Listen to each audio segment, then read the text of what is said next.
Welcome to CivilNet. This is your host, Eric Hacopian, and today it's really an honor and a privilege for us to have a very special guest, Cengiz Aktar, Turkish political scientist, activist, and political analyst. Thank you very much, Mr. Aktar, for being here with us. Thank you, Eric. It's a pleasure. Obviously, everyone looking into this year, which is somewhat a historic year for many different reasons, everyone is asking about the Turkish elections. And there's a lot of concern, there's a lot of excitement.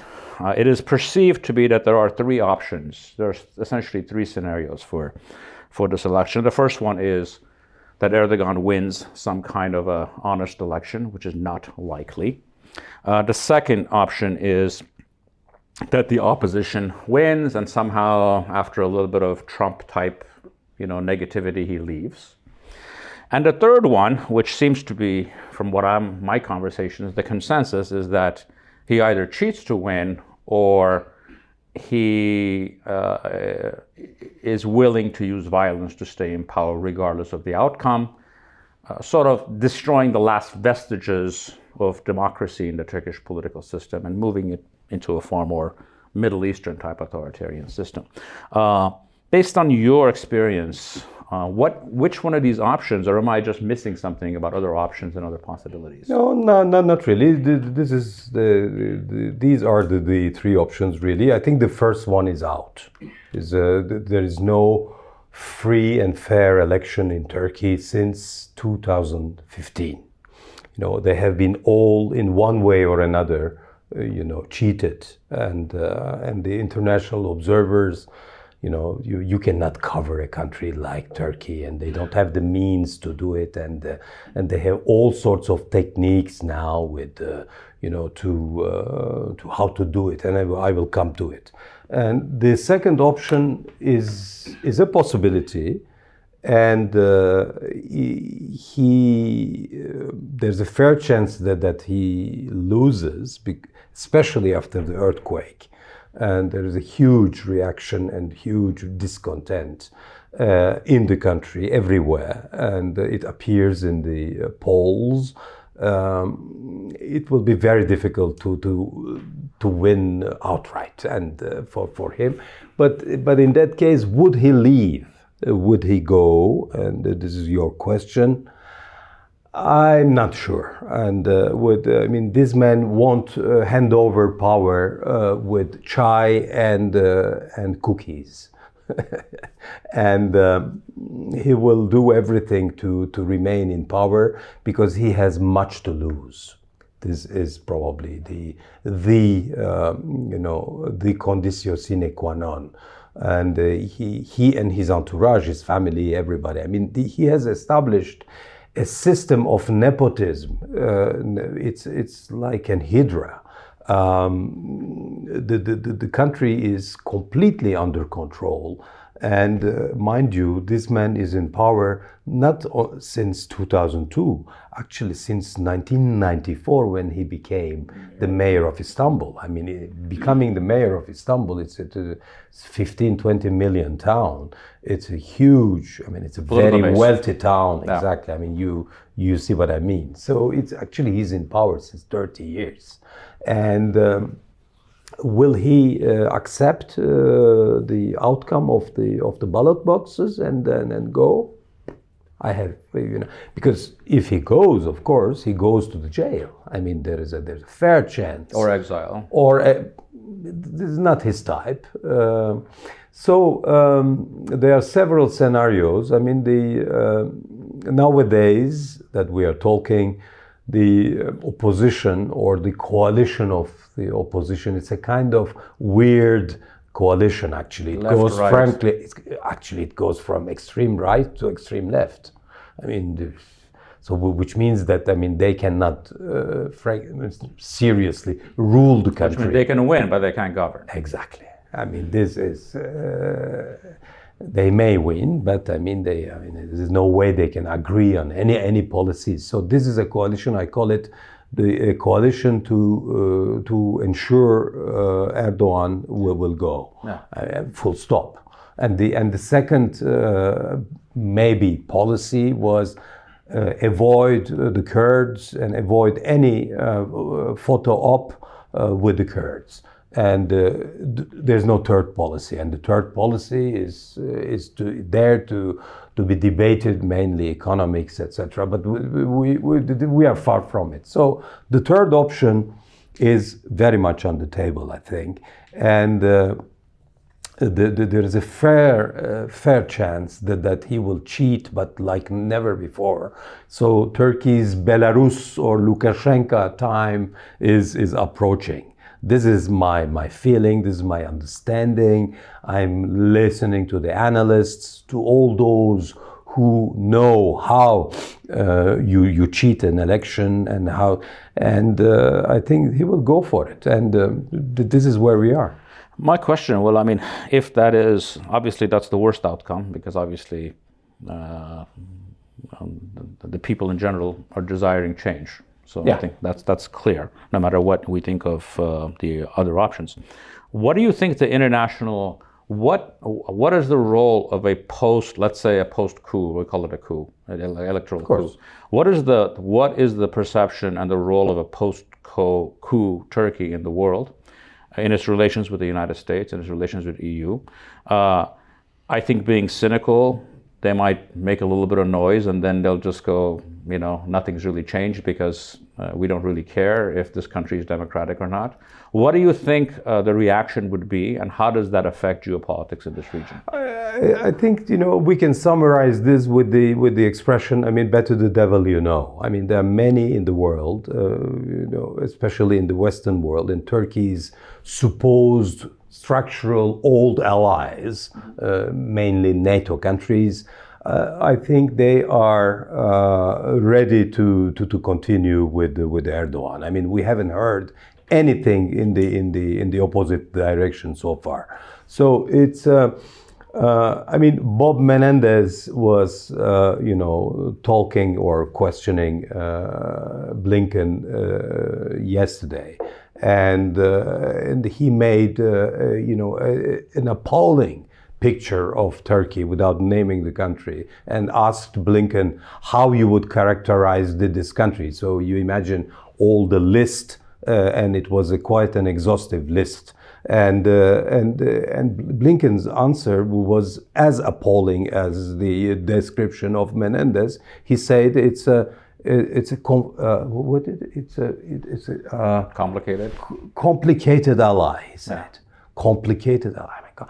But it means something. It's not just it's not just a sheer reaction. It means we'll look the other way. No, what they have in mind, I think, is to keep Turkey as long as possible within the so-called Western alliance, although it is a very, very, I would say, difficult ally, and I'm not sure whether it's an ally, but as long as the war goes on in Ukraine. And this is the bottom line, really. And therefore, I think they are happy, quote unquote, of course, with Erdogan. And it's been a long time that the West doesn't care about the human rights violations in the country and other violations outside the country. Iraq, Syria, Karabakh, Greece, Cyprus, they don't care. There is a very particular American view, and I've noticed from conversations, is there's this hope or fantasy or whatever, and what and you hear this phrase, we will outlast Erdogan. And what they actually mean is that one day he will go, and we will go back to the Turkey of the 80s, 90s, with the NATO-friendly generals, with their not with the wives with the headscarves, but with the pretty wives with the blue eyes, and that we're going to go back to the Turkey of the 80s and 90s, or the sort of the traditional Cold War Turkey, and that as soon as Erdogan is gone, we're going to go back to that setup. Now, I personally think that world has gone by.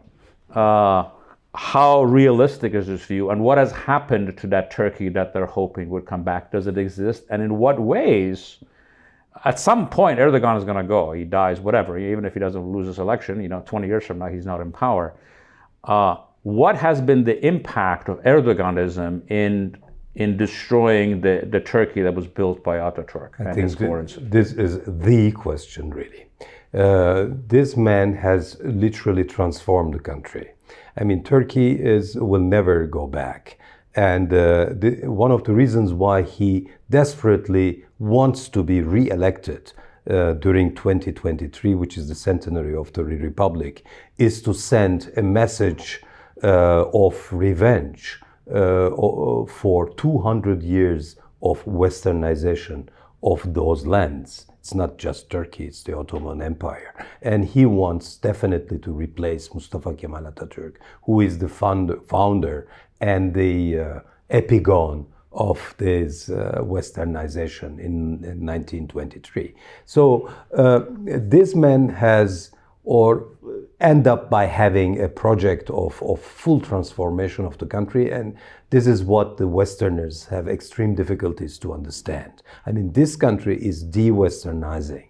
Of course, there are many who are against it, and many of them have left, by the way. I mean, we are talking about 2 million Turks who left after the so-called coup d'etat was completely engineered. And And moreover, probably for the first time in the history of the Turkish Republic, this man has a critical, support of the masses. Mm-hmm. These masses, I use the formula and the concept in terms of Hannah Arendt, and these are the pro-fascist masses, pro-totalitarian masses. And I will give you just one example. I mean, it's very telling. I mean, there was a disastrous earthquake and the disastrous response to the earthquake. In any normal country with such a response, I mean, the approval rate of the ruler would have dwindled, like never before. And the man has still at least 30%. If not more, actually. If not exactly. So this is not normal. I mean, this is something that we should really reflect upon, and in the West, and to try to catch. I mean, this is Wilhelm Reich was talking about the desire of fascism. And at least for a sizable portion of the population, we are there. And never ever any ruler, any politician in the country had that that much of support from the masses. We should never forget that. I mean, the Atatürk period, the Mustafa Kemal Atatürk, that was a dictatorship. Of course, the country was looking like the Americans or the Westerners in general would like to see Turkey, westernized, but hardly that democratic, and no headscarf, and kind of normal satellite country. I mean, this is over. This is definitely over, and something else is probably brewing somewhere. We don't know what, but the country as such, I mean, this so-called new Turkey, because this is how they call it, the question today is whether this new Turkey is sustainable under Erdogan. And I'm asking the same question, this new Turkey is, will it survive in case of an opposition winning the elections? I'm not sure. I'm not sure in the sense that, I mean, these people will remain. They are. They won't become, suddenly, pro-Western or whatever. I mean, Turkey is a very anti-Western country. In that sense, it resembles tremendously to Russia. No. And, in Russia, it goes back to Peter the Great. And in Turkey, it's 100 years later, it goes back to Mahmud II. Well, I think there's this ghost in the room, the 800-pound gorilla in the room is actually the economic. There's going to be an economic show. There's going to be a meltdown of some kind, sure, because of everybody knows it's a question of when. and either the new regime will inherit it or he would have to deal with it.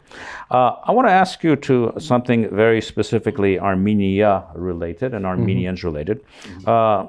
There has been a lot of conversations, meetings between the Armenian state and the Turkish state, establishing relations, things of that nature. And there's one very interesting aspect which I wanted to ask you about. I don't expect these conversations to go anywhere. I think they're a show for the most part. However, it is very interesting because the Turkish state always goes out of its way to keep its options open, in the sense that if they're dealing with Russia, you have the West, you're dealing with this. They don't really sacrifice their national interests for any other country's desires. They always give themselves room to maneuver. In this case of relationships with Armenia, it seems to be lockstep with Baku, which is by any measure a junior partner. What explains this? Is it that Armenia is so irrelevant that they don't really care, that this relationship is really not important enough so they can say, okay, you'll get what you want?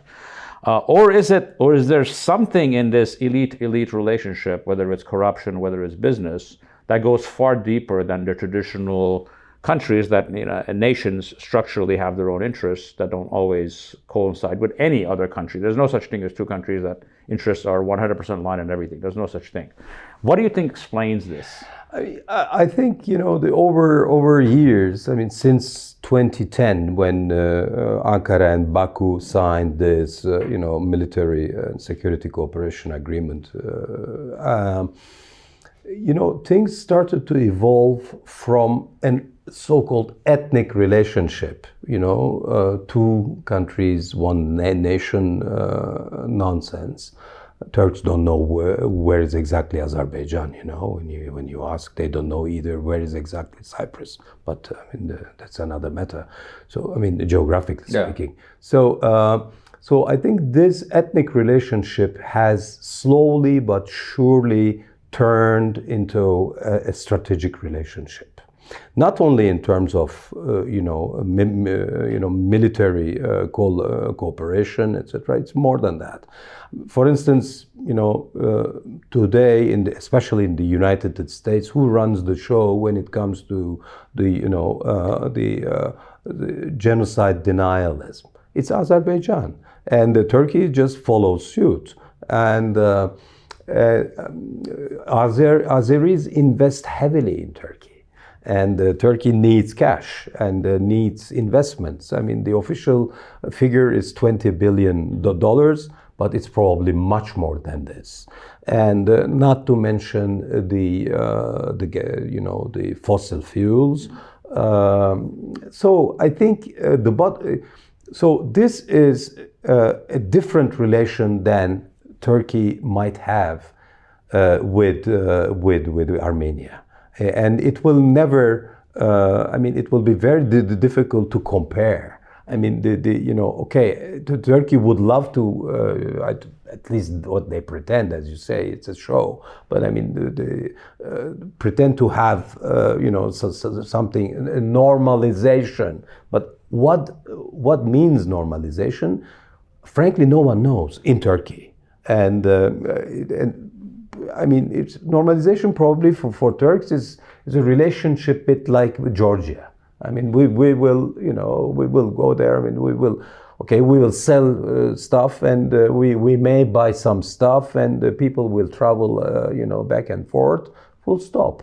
And anything more than that, I'm not sure, because the Turkish society and the Turkish policymakers are not there.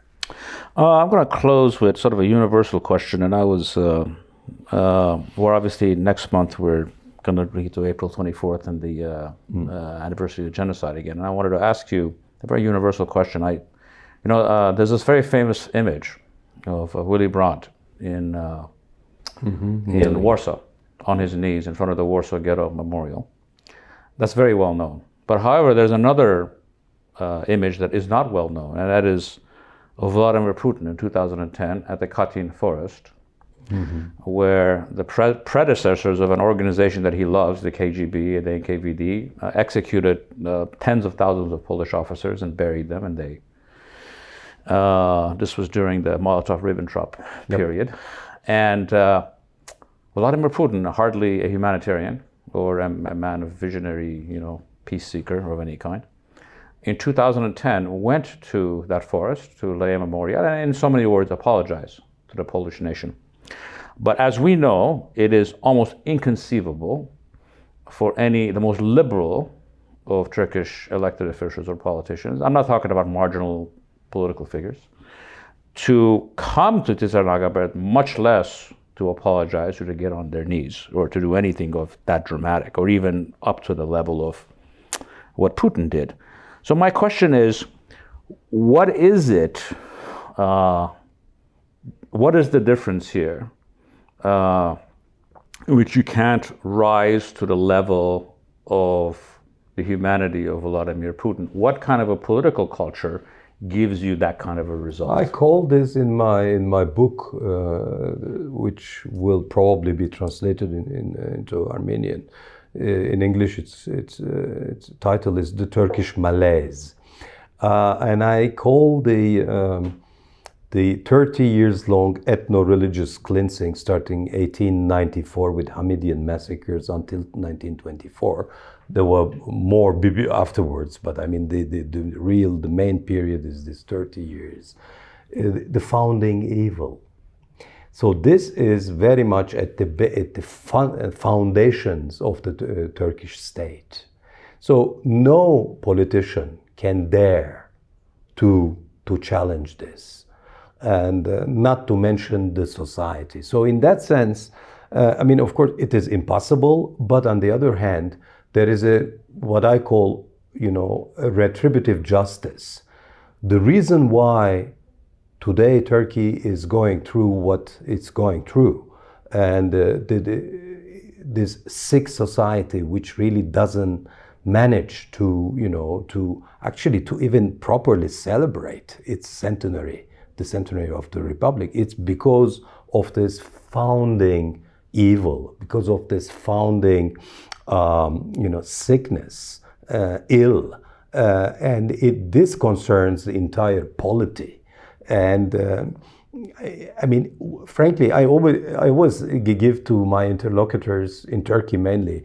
I say, when you compare, what Erdogan has stolen,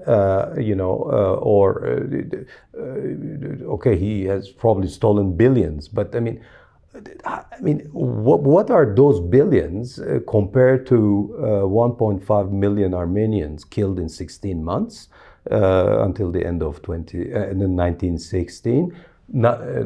Add to it the Greeks, the Syriacs, etc., and the Alevis afterwards, blah blah. So this is, it's peanuts. So this contempt for the rule of law, and this is the fundamental, future of the Turkish Republic, and it's there to stay, and it will be very difficult to change. This is why, and I'm extremely concerned about the future of that country, and it just doesn't work, and it will have more difficulties for the future. The only chance the country had was this EU parenthesis, so it had the opportunity to go through all these past atrocities and to reckon with, and to challenge itself, to rememorize, and to go through a real process of mourning, because after all, the genocide is also is probably, as much as the Armenians, is the problem of Turks. Yeah. Well, on that very heavy note, I want to thank you for this wonderful interview. I wouldn't say it was optimistic, but I think it was very enlightening. Thank you for joining us. Thank you. It was wonderful. Eric. Thank you for joining me this week, today, for our wonderful CivilNet interview with our friend Cengiz Aktar. Thank you.